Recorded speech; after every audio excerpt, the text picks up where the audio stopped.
Good morning, everybody. It is 7 o'clock. You are very welcome to join us on The Breakfast Show here on Sky News this Monday morning. You could call it the two Ps, parties and prices. It's the start of what could be a defining week for the Prime Minister. Sue Gray's report into how lockdown rules were broken in Downing Street is due to be published in the next couple of days.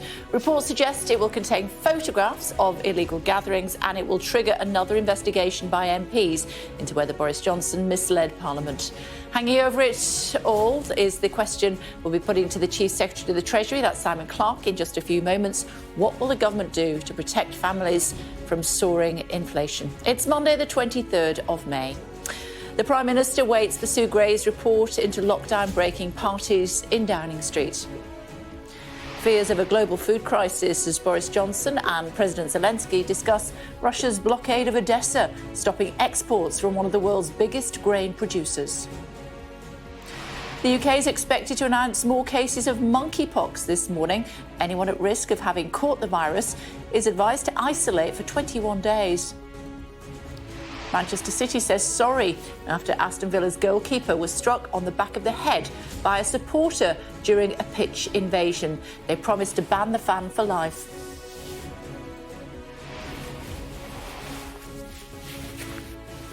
Man City's remarkable comeback, clinching the Premier League on a dramatic last day of the season. Also coming up on the programme for you this morning, wherever you're watching us right around the world, a royal occasion with the big Platinum Jubilee celebrations just around the corner, joined by the royal commentator and editor, that's Robert Jobson. And Green with Envy will speak to award-winning designer and landscape architect, that's Joe Perkins, about his garden of the future at the Chelsea Flower Show.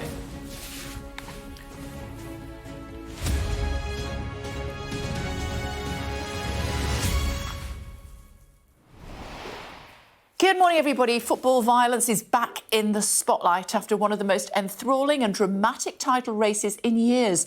The Manchester City champions of England. But their match against Aston Villa will also be remembered for a pitch invasion at full time and an apparent assault on Villa's goalkeeper by a supporter. Let's find out more. Becky is standing by in Manchester for us this morning. Hi, Becky, tell us more.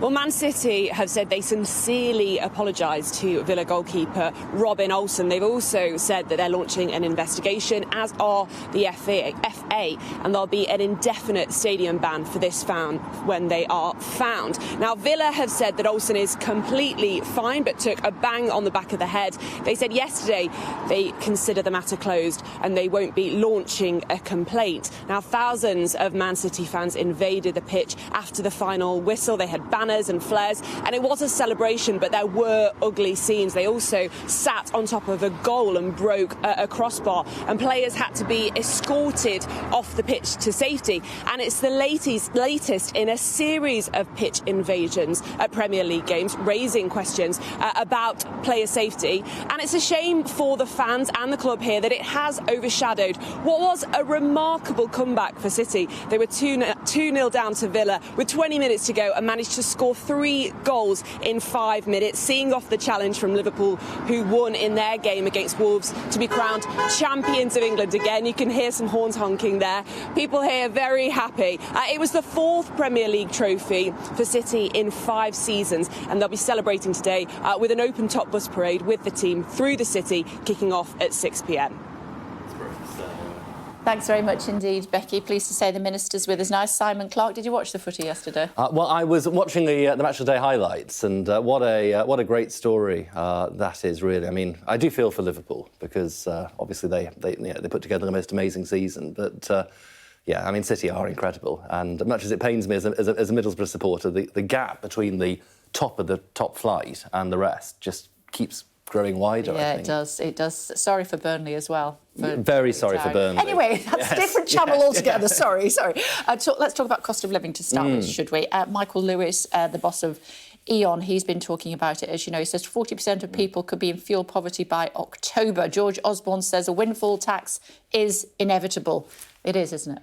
Well, we continue to look at this situation very, very close. I mean, the first thing to say is we've put together a package worth £22 billion so far this year, of which £9 billion is targeted directly at measures affecting energy. And we recognise that there is a real challenge for households up and down the country, which will likely get worse in the autumn when the next round of the energy price cap kicks in. So yes, we do want to make sure that we take the action that we need.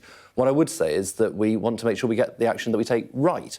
On the concept of a windfall tax itself, we are very, very clear that there is a real need at a time when the industry is making very significant profits to see those profits reinvested in new offshore installations, getting more out of the North Sea at a time which is obviously vital in terms of energy supply, but also good for jobs and the wider economy. If we do not see that investment materialise, then we are very clear that all options are on the table. Not, though?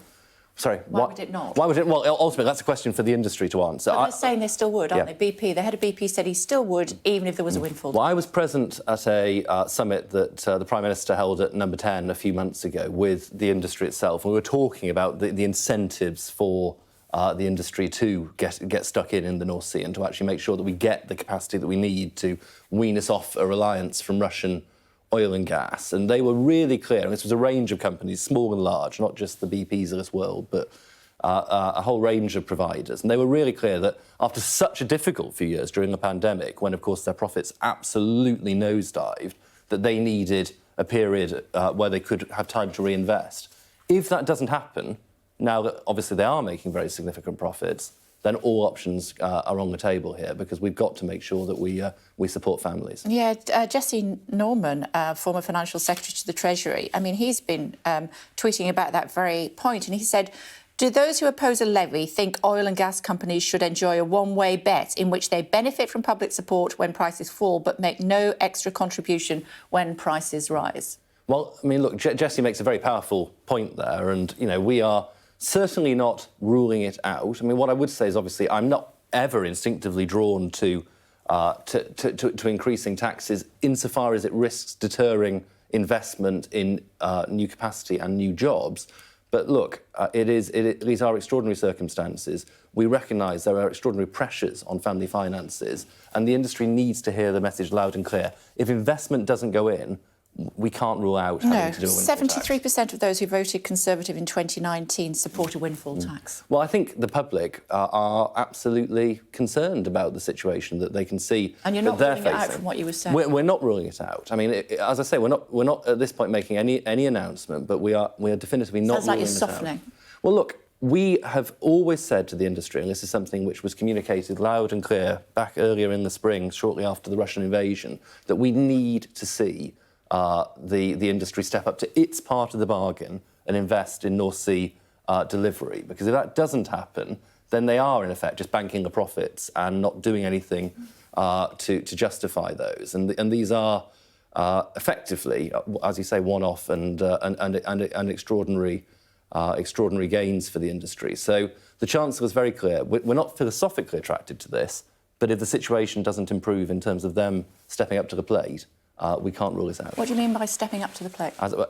Investing, putting in these extra profits to actually make sure that they are setting up new fields for offshore oil and gas. So if they did do that, then you wouldn't be looking at it? Well, I think if we can see that the industry is reinvesting these profits into the next generation of North Sea oil and gas, which is what we need as a transition fuel, both to help with current supply problems, but also, crucially, to transition the wider economy to net zero. Surely the argument would be they can do both at the moment, given the amount of money that they're making. Well, we obviously keep that situation under review. We would love to see, as I say, these extra profits going into something really productive and tangible in the real economy. That's what we'd like the industry to do. That's a signal that we have hoped to send to the industry, and which they, in fairness, more or less committed to when they met the Prime Minister and the Business Secretary and myself earlier in the spring. So it is a test for the industry. Does this investment come forward? And if it doesn't, frankly, reflecting the seriousness of the situation, they can expect the government to have to look at all our options. Let's talk about the long-awaited Sue Gray report. I read in my morning papers that a Whitehall source is saying Sue Gray is playing politics and enjoying the limelight a little too much. A slur ahead of her report being published later this week. You'd condemn that, I'm sure. I would. I mean, I think the one thing I would say about Sue Gray, and I've never met her, but I've heard a great deal about her is that, you know, by repute, she's one of the most fiercely independent and professional civil servants in the whole of government, and brings a vast range of experience to bear. So I don't think there's any politics. There's obviously a range of questions, practical questions, involving doubtless discussion with the police and the civil service authorities about what can go into this report and when it should be published. But in no way do I think is there anything other than a practical dimension to the question of when it comes out, now that the police have concluded their investigation. Much made of this meeting between the Prime Minister and Mrs Gray, regardless of who called it. I mean, who, we don't know. Why on earth would the PM agree to go to a meeting like this ahead of the report being published? Well, my understanding is that the meeting was instigated by Ms Gray, but I agree. I don't think that's... well, it matters only insofar as that explains that he wasn't the one instigating it. There are, as I say, there are lots of practical questions here which need to be bottomed out in terms of, for example, who can be named in this report, and the extent to which photographic evidence can be included. I think it is important that those practical dimensions are resolved. Do I think in any way that the integrity of this report should be questioned? No, because, as I say, Sue Gray has a reputation which dates back decades in terms of her ability to make judgments without fear or favour, and I think she will absolutely deliver it on Even that if it was basis. Mrs Gray who called the meeting, and she categorically says that wasn't the case, and both sides saying it wasn't them, why would he attend a meeting when... Why didn't he just say, you know what, let's wait until until the report's been published and then we can talk about it? As I say, it will have been, in essence, to have received an update and to... Why, though? On the basis, if he were invited to meet, and as I said, it is my understanding that was the basis. But he could have said no. He's the Prime Minister. I mean, ultimately he could have done. But look, the point here is, I don't think in any way it would have been improper. Indeed, it would have been somewhat churlish, I think, to have declined to. But you understand that the optics are not good when ahead of an independent, allegedly independent report. She's a civil servant, so how independent is it? Report being published, the Prime Minister has a private meeting with the person that's writing the report. Well, the civil service is independent. I think it's really important we reaffirm that this process is totally independent of any political pressure. And Who's her boss? Well, her boss is Sir Simon Case, the Cabinet Secretary. Boss? Well, ultimately, the Prime Minister is in charge of the government, but the civil service stands apart from the political structures of government. And Ms Gray, as we've discussed, is one of the most respected arbiters of the civil service. I do not believe in any way that we should conflate the fact that the Prime Minister obviously sets atop the whole of government from the fact the civil service is capable of standing apart from the political issues of the day. And indeed, that's how, for example, going back to 2010, coalition negotiations were brokered, for example. There has to be an element whereby the civil service and government stand apart, and they do absolutely in this case. But go back to my question, which is the optics, you must accept, are somewhat askew by the Prime Minister going to this meeting. I really don't think so. As I say, there are lots of genuine practical issues. When publishing a report of this nature, which has significance not just, obviously, for the Prime Minister himself, but crucially for a whole number of people in Downing Street, many of whom, of course, do not have a voice and a platform, very junior civil servants, very junior political staffers. The question of whether any of them are named in this report, the question of what evidence, as I say, is included within it, the questions are not straightforward here and are genuinely sensitive for people's lives and careers and public profiles. So I think it is important and fair. But he shouldn't be getting involved with that, should he, if it's an independent report? Well, as I say, I do not believe that this meeting was anything other than a discussion of the technicalities of the process. And as I say, I think it would be genuinely wrong to impugn that there has been any pressure put on the nature of this report in any way. And I believe that when it's published, we will see that this is a report. We will. You say the report could be significant for the Prime Minister. In what way? Well, ultimately, this is a report which is hotly anticipated. The fact we're talking about it now shows the profile which it's attracted over recent... Could it put his position in jeopardy? I mean, ultimately, my faith in the Prime Minister is absolute. We've heard from the police last week that they've concluded their investigations, and the Prime Minister received a fine for which he has rightly and, I know, sincerely apologised. That was for one incident of a of a slice of birthday cake between meetings. No, I understand, but he's overseen a regime where 126 fines have been issued. Yeah, and he has taken full responsibility about the events in Downing Street. And obviously he's set in train a series of reforms to make sure that that building is run in the most professional possible fashion going forward. But I think we also need to remember, without excusing what happened, but by way of context, the extraordinary pressure that group of people were under during the course of the pandemic, and the fact that they were not, they were working the longest imaginable hours under the most enormous amount of pressure. And that in no way diminishes the seriousness of what happened, but it does provide some context. Let me just ask you before I let you go, 20 monkeypox cases in the UK so far, more to be, we're expecting, we'll be told about later on today. How worried is the government? Well, as with any new disease, and obviously after the COVID pandemic, doubly so, we continue to monitor this very, very closely. I think I would say I'm cautious, but I'm certainly not concerned in the sense of sort of feeling any concern about our ability to handle this situation. But crucially, there is a vaccine which is available which works for monkeypox, and all the evidence is that it's spread by physical contact, so it's not an aerosolized... Close physical contact, yeah. Exactly, and that being the case, the risk of community transmission is much lower. As I said, we have a working vaccine.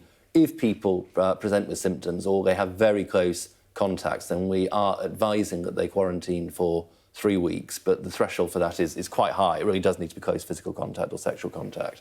And well, we're hearing about a baby in ICU, aren't we? I'm not aware of that case. I mean, certainly, we do urge particular caution with the immunosuppressed, with pregnant women, all the groups who are normally more vulnerable. What I would say is we're cautious, but we're certainly not in a position where I would in any way worry the public that this is some repeat of COVID, because it certainly does not appear to be anywhere near the same platform of seriousness. We must let you go, Minister. Thank you very much for taking the time to join us. Thanks very much. Looking at the front pages of the newspapers this morning for you.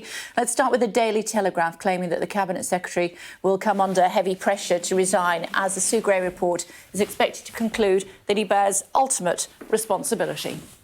Daily Mail says that allies of the PM are claiming it was Sue Gray who requested the meeting with him ahead of her report into Partygate. The Eye says the UK government will hold off on helping people deal with rising prices as Boris Johnson focuses on Partygate.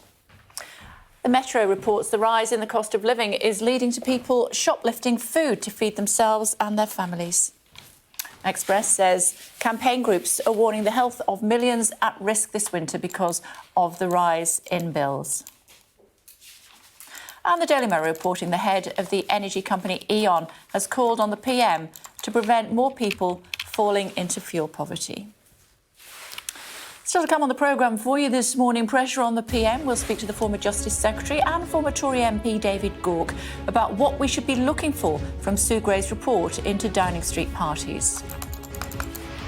We'll speak to the global health expert about the spread of monkeypox, with officials expecting a significant rise in infections this week. And as Russia steps up its assault on eastern Ukraine, we'll speak to the former Chief of the General Staff, Lord Richard Dannett. Prime Minister's written a letter to the children of Ukraine telling them they are not alone. He also spoke with Ukraine's President Zelensky on Sunday about the blockade of Odessa, the country's biggest port. That's making it harder to get aid in and exports out. And because Ukraine is one of the world's biggest grain producers, that's also one of the factors driving higher food prices everywhere. Well, our international affairs editor, Dominic Waghorn, is in Odessa for us this morning. Hello to you, Dominic. So tell us what's happening there in Odessa this morning. Good morning. Well, not much, Kay. The grain elevators stand idle. The ships are moored up with nowhere to go because Russia has a blockade out to sea on the Black Sea, and the Ukrainians have mined the sea to protect themselves from Russian attacks. And the problem with that is beginning to register, I think, with world leaders like Boris Johnson. There is a massive food supply crisis looming. They call Ukraine the breadbasket of Europe. It's effectively the breadbasket for the world because 400 million people around the world depend on the grain supplied by Ukraine. Ukraine. And the reason for that is it has incredibly fertile, rich black earth that allows it to export 70% of its grain. Now, normally that goes through, nearly all of it goes through the port behind me and the ports along the Black Sea, and that can't get out, which means at the moment there are 25 million tonnes of grain trapped in silos here, but also in farms across the country. And then another 25 million needs to come off the fields in the harvest in July. And if that can't get out of here, then it's going to lead to starvation for 1 in 20 people, effectively. 400 million people is 1/20th of the world's population. It's going to lead to social unrest, and it will lead to rising food prices for us in the West as well. And there isn't a clear solution to this. Lifting the blockade is going to be very difficult. Ukraine says that the West has to come up with the political courage to send in naval ships to escort those grain ships out of here, or supply the weapons to let them defend their sea lanes themselves. And getting the land borders open isn't really a solution, because it will allow around 2 million tonnes of grain to get out of the country, and it needs to be 5 or 7 million tonnes. So it's a problem that I think is just beginning to concern world leaders. They're trying to work out what to do about it. And if they can't find a solution, and there isn't really a very easy solution to see, it is going to lead to rising food prices, social unrest, and for some people, potentially millions of people, starvation. OK, thank you. Thanks a lot, Dom. Also making news for you this morning, the UK is expected to announce more monkeypox cases today as it takes steps to contain the outbreak. New guidance says people who have been in close contact with someone who has the virus should self-isolate for up to 3 weeks. Symptoms include fever, headaches and skin rashes. We just heard from a government minister who said he was cautious but not concerned about the UK's ability to handle the situation. People in Scotland are heading out to work this morning with a new railway timetable that has 700 fewer services a day. On many routes, the last trains will now depart before 8 p.m.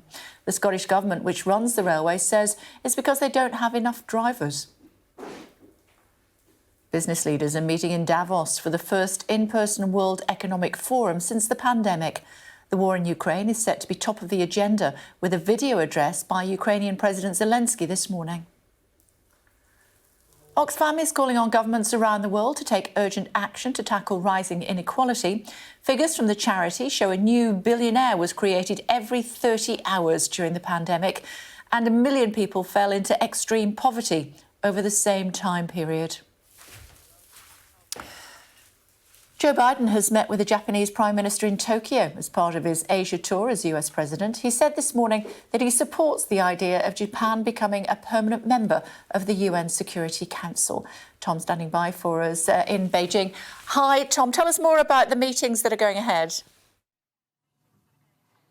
Morning, Keir. Yes, I mean, this is President Biden's first visit to Asia, and it is an important one given what he said about trying to focus on the region. Obviously, events in Europe, the Russian invasion of Ukraine, has preoccupied the White House, but this is a sign of its commitment to the region. That's mainly focused so far on security. We've had the AUKUS pact between Australia, the UK and the US. There'll be a meeting of the Quad as well. That's the US, India, Australia and Japan. That's another security alliance. And security was at the top of the agenda today. They've just finished this press conference. President Biden was asked whether the US would intervene militarily were China to attack Taiwan, and he said, yes, we would intervene. Now, that seems to be, as it stands right now, a difference in the US position, which has long been characterized by what's called strategic ambiguity, not saying whether or not they would intervene militarily. And perhaps militarily might mean different things. It could be the supply of weapons. So I think we're going to probably see some sort of clarification that from the White House. But along with the carrot, the stick we've been talking about, there's also the carrot. The US wants to compete with China's economic heft. It's announced a new partnership to do that. Japan saying they'd rather that the US actually join the Trans-Pacific Partnership, which was originally set up by the US before Donald Trump left it. So there is a lot of questions on the table right now for this, and China really is central to all of it. And I think it takes a pretty dim view of what's happening. Yesterday, the Foreign Minister of China, Wang Yi, talking about this, he said the US's so-called Indo-Pacific strategy is doomed to failure. OK, for now, thanks, Tom. Anthony Albanese has been sworn in as Australia's new Prime Minister. Just a warning, these next pictures actually do contain some flash photography. Here we go. Mr Albanese's election victory meant the end of nearly a decade of rule by the Conservative coalition. The Labour leader promised a journey of change as he vowed to tackle climate change, rising living costs and inequality. He'll now head to Japan for a summit with President Biden, along with the leaders of Japan and also India. 7 people have died after a fire on a boat carrying 134 passengers and crew off the province of Quezon in the Philippines. The fire reportedly started from the engine room and was eventually brought under control with the wreckage towed to shore. A plane with enough infant formula for more than 500,000 baby bottles has arrived in the US from Europe after one of the biggest shortages in recent history. According to the White House, it's the first of several flights carrying infant formula from Europe to relieve the nationwide issues. Afghanistan's Taliban rulers have begun enforcing an order requiring all female TV news presenters in the country to cover their faces while on air. The rule was announced on Thursday and only a handful of programmes complied, but yesterday most presenters were seen to be covered up. The team at the Afghan news channel Tolo News posted a picture on social media of both their male and female staff wearing face coverings in an apparent act of solidarity. Quick look at the weather for you. Warm memories wherever you go. The weather, sponsored by Qatar Airways. We'll all see some wet weather in the coming week as conditions become cooler and more unsettled. Largely cloudy start to the day with showers already over northern and western parts. The weather, sponsored by Qatar Airways. Sports stars, including the boxer Anthony Joshua and footballer Jadon Sancho, have reached out to show their support to 11-year-old Raheem Bailey after he was reportedly bullied and attacked by a group of children at his school on Tuesday. His mum, Chantel Bailey, said her son got his finger caught on a fence when trying to escape the bullies, and it later had to be amputated. The family have received more than £90,000 in donations since setting up a GoFundMe page for the treatment. And this is the GoFundMe page right now, just showing it almost £92,000 for that little man. In The Guardian, it seems the people of Grantham are still divided over a statue of the former Prime Minister, Margaret Thatcher, erected in the area. It was even egged within hours of going up. Maybe the money could have been spent elsewhere, some suggest, but there we are. We also have some impressive pictures of Australian acrobats in the Telegraph practising their act in Brighton's Royal Pavilion Gardens. Most impressive, isn't it? And I think we've got one more for you. Here we go. A lovely picture of Sharon Stone looking radiant on the red carpet at the 75th Cannes Film Festival. Looks amazing. Prince William's 40th birthday next month, and the Royal Mint have decided to mark the occasion, you guessed it, by releasing a £5 coin featuring his portrait. There we are, giving him quite a bit of hair as well, have you noticed? It's the first time the Duke will appear alone on an official UK coin. As you can see, number 40 is here to his left. The Queen is about to celebrate her Platinum Jubilee, something that no other monarch has done. That's 70 years of duty, dedication and service. Sky News will bring you the celebrations and pageantry to mark this historic occasion. Plus, a very special guest. I'll be joining the Sky News team as we celebrate the very best of Britain, and we cannot wait. That's the Platinum Jubilee on Sky News. Coming up, we're going to be speaking to a global health expert about the spread of monkeypox, with officials expecting a significant rise in infections this week.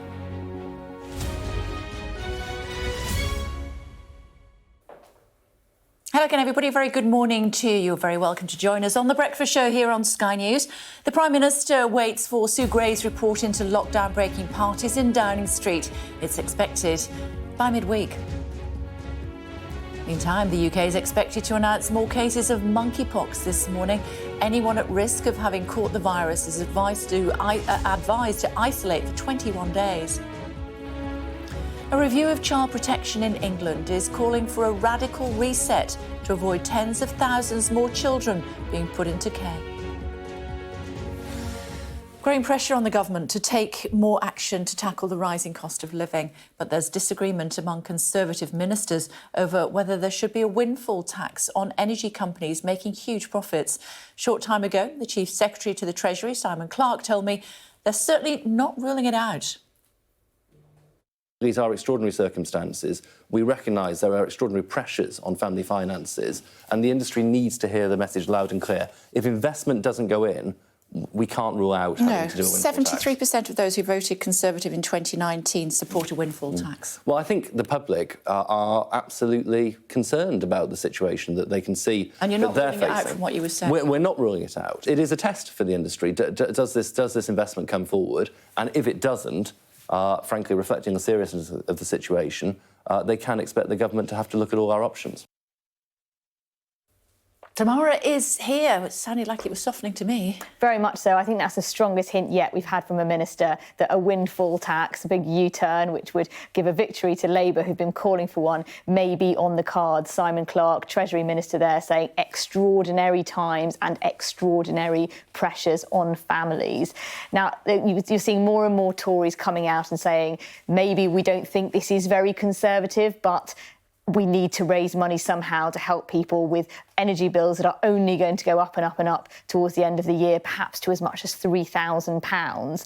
Now, Simon Clarke there was saying, look, we want the oil and gas companies to invest, and if they don't invest, then we will then impose this tax. What exactly that means, what level of investment, he didn't set out there. And we've seen some of the big oil giants already saying they're going to. Shell has said we're going to invest 20 to 25 billion, BP 18 billion over the next 10 years. These investment plans are done quite a long while in advance. The Treasury are clearly saying they want them to speed it up. Some companies have not announced their investment plans, so they all want to put the pressure on, but exactly what threshold they're looking at has not been made clear. Now, while the Treasury seems to be softening up, the Prime Minister and others in Cabinet are yet to be convinced that a windfall tax is the way forward. And there's big questions about what exactly they would spend the money on, whether you just give it to all households, lower income households, use it for some kind of tax cut. All that is TBC. But I think we saw Simon Clarke there clearly leaning into it a lot more than we have seen over the past few weeks. And a thought on Sue Gray, going to great lengths to say that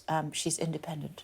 Yes, and I think Downing Street are frustrated by this row over the weekend about who requested the meeting, with us revealing on Friday that there had been a meeting between the Prime Minister and Sue Gray, her team insisting at the Prime Minister's request, Downing Street insisting it was at her request, and that there's some emails to justify that.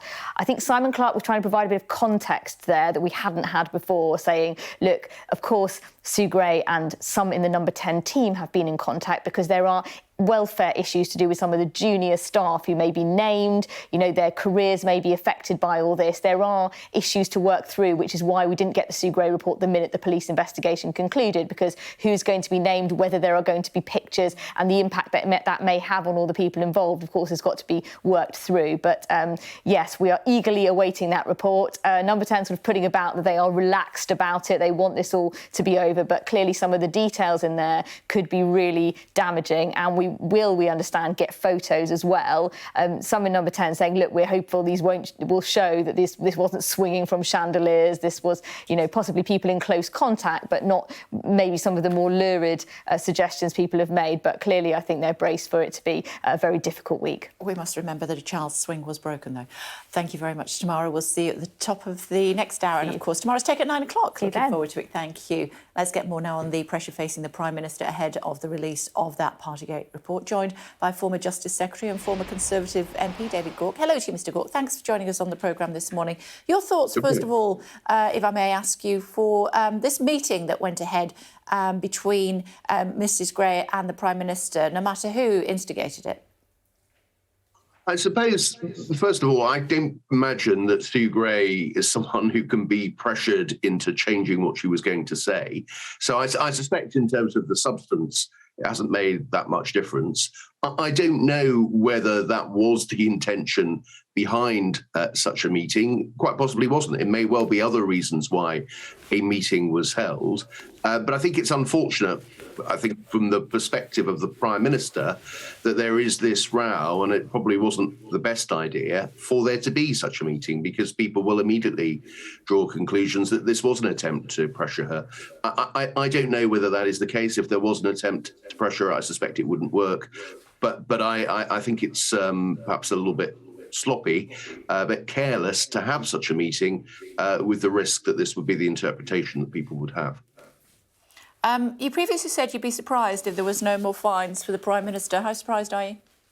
I was surprised. I think it is, I think it surprised a lot of people, given that the birthday party looks like the least serious of many of these.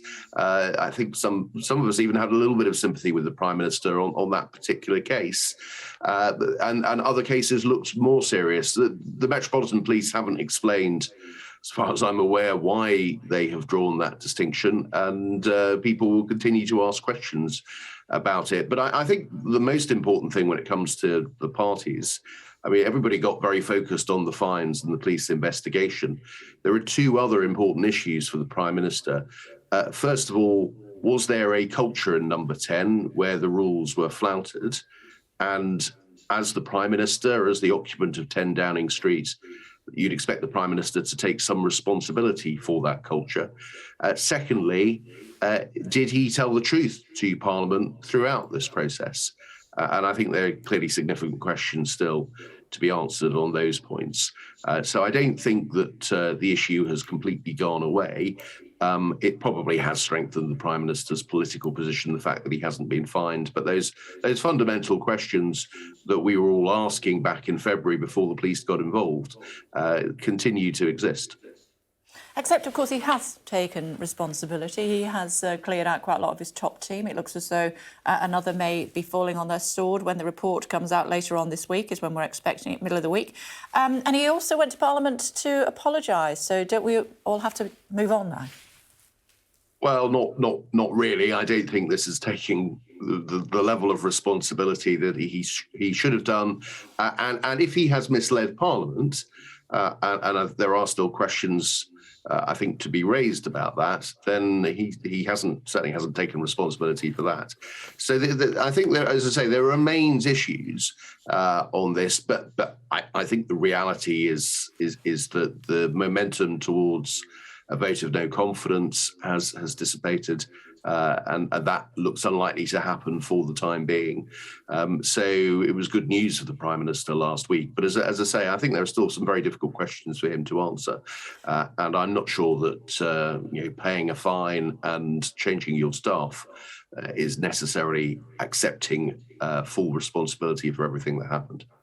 Government made quite clear, if I can talk about the Northern Ireland Protocol, that it isn't working and needs to be changed. She used to be the Justice Secretary, of course. That's quite a tightrope, isn't it? How do you start to walk that? I think if you want to change the protocol, and there are, I think, perfectly reasonable arguments to say that not all the checks are necessary, that we can slim some of those down, but you've got to build a relationship of trust with the European Union. And the impression that the government has given is that it signed an agreement without the intention of being honest about it to the people of Northern Ireland, and without the intention of sticking to that deal.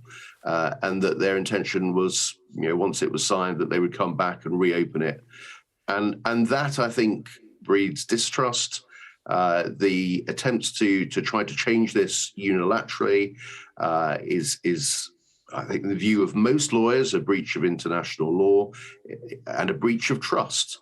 And I think that makes it harder to get a constructive deal done and to address some of the, as I say, perfectly reasonable concerns that some of the checks that exist here aren't really necessary in order to protect the European Union single market. But you have got to have that, as I say, that relationship of trust. And the government really hasn't done anything to build that trust up. OK, good to talk to you, Mr Clarke. Thanks for joining us on the programme. Thank you. Thank you. UK is expected to announce more cases of monkeypox this morning. Anyone at risk of having caught the virus is advised to isolate for up to 21 days. A little earlier, we heard from a government minister who said he was cautious but not concerned about the situation. Well, joining us now is Senior Research Fellow in Global Health at the University of Southampton. That's Dr Michael Head. Hello to you, Doctor. Thank you for joining us. What is monkeypox? Good morning. So monkeypox is a virus that has been around for a long, long time. It exists predominantly in sub-Saharan Africa, particularly in places like Ghana and Nigeria, and also the Democratic Republic of Congo. It's similar to the smallpox virus. We do occasionally see imported infections here in the UK, but I think the key with this outbreak here is the extent of human-to-human transmission. Usually it's an infection you pick up directly from an animal reservoir, which we think is probably rats. But here there's a lot of community transmission, so that's concerning. It is a particularly nasty virus, but I think I would stress at this point it's not COVID. Infectious diseases do behave very differently. So the outbreak is important, we get it under control, but we're not likely to see anything on the scale of what we've seen with COVID-19 this last 2 years. Most cases here in the UK at the moment are among gay and bisexual men. Why is that? So that's presumably where the index case was, the first case. Monkeypox requires very close contact to transmit. This can be via respiratory aerosols, often is also via things like skin-to-skin contact. So the kind of very notable blisters and rashes you get as a skin presentation, you can transmit via touching those. So I think the sexual networks that we're seeing here, the transmission has taken place within those sexual networks. So it's important we don't stigmatise these communities, but of course we do need to raise public health awareness and make sure that anybody who's potentially been exposed does keep an eye out for signs that there might be becoming a case. If people are showing monkeypox symptoms, what should they do? I think seek medical help will be the first thing, but also I note that public health guidance is saying that if you are a high risk of being infected, then to isolate for 21 days. So essentially report to a health facility and then the sort of public health advice will follow.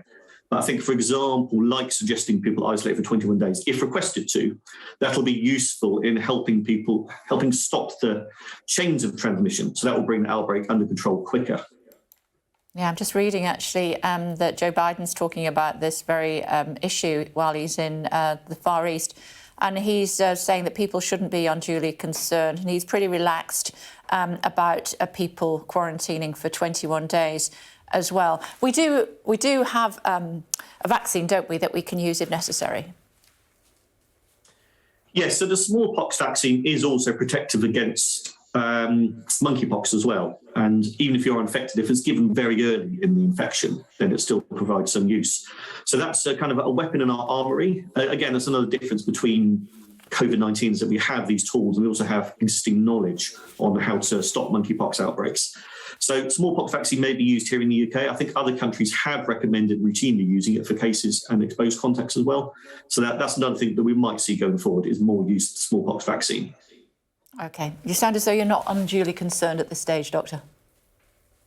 I think the threats to the wider general public are very low. So again, from that perspective, I'm not concerned. It is a nasty virus. If you have been exposed, that is more of a concern. But to most people, it won't be impacting upon their daily lives like COVID-19 has. OK, thank you. Thanks very much. Now, a landmark review into the state of child protection in England says radical changes are needed to avoid tens of thousands more children being put into care. The independent review of children's social care says the current state of the system is a human tragedy. Here's Jason Farrell. Amber has waived her anonymity to tell how her life in the care system from the age of 13 was a journey to isolation and abuse. Removed from her family in Hull, she was bounced through 9 foster placements, then 3 residential homes hundreds of miles apart. You just always wonder why you're not good enough to stay there, and it'll always be in the back of my mind, like, why wasn't I good enough? Why didn't they want me? Why didn't they want me to stay there? Amber's friend Millie, not her real name, went missing from care 280 times over a 3-year period. The pair ran away together and were both abused by a gang of men. The Independent Review of Children's Social Care calls for a revolution in family help to keep families together, describing the state of the current childcare system as a human tragedy. I still think if I hadn't gone into care, I wouldn't have seen half the things I've seen.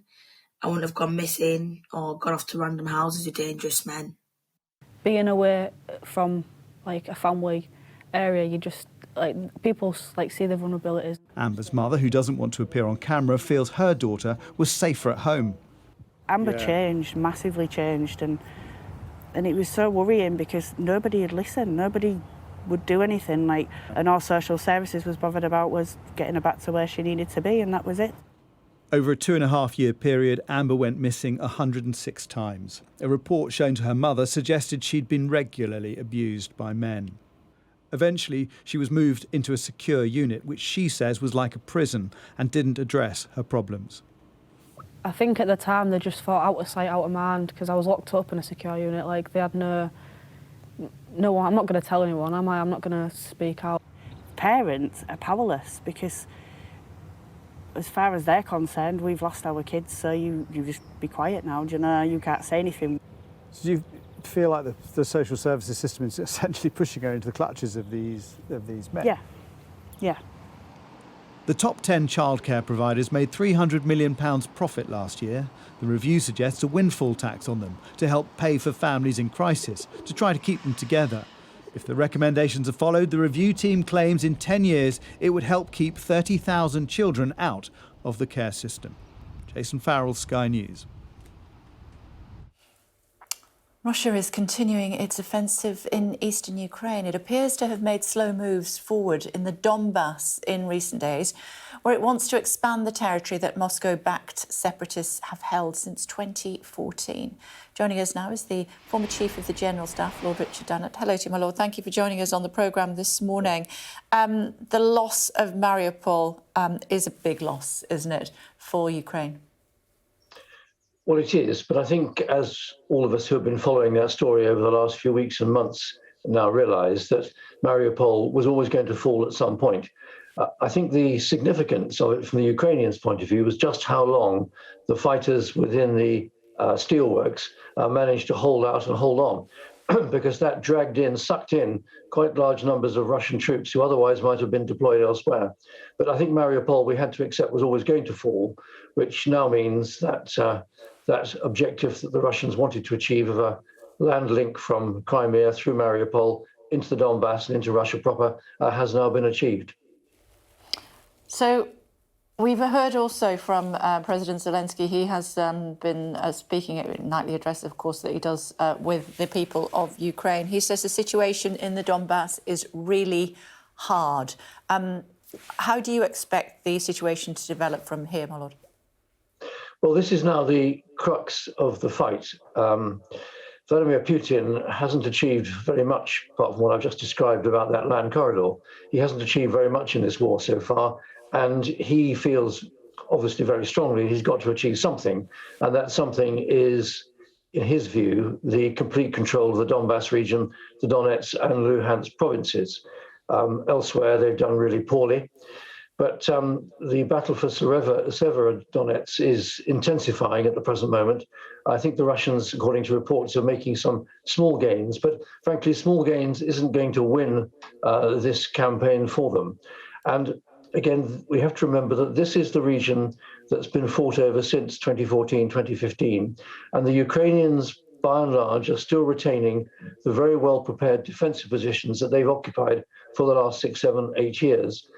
And with Ukrainians standing on the defense, it's the Russians who have to throw their combat power against well-prepared Ukrainian positions. And that largely explains why the Russians are taking so many casualties.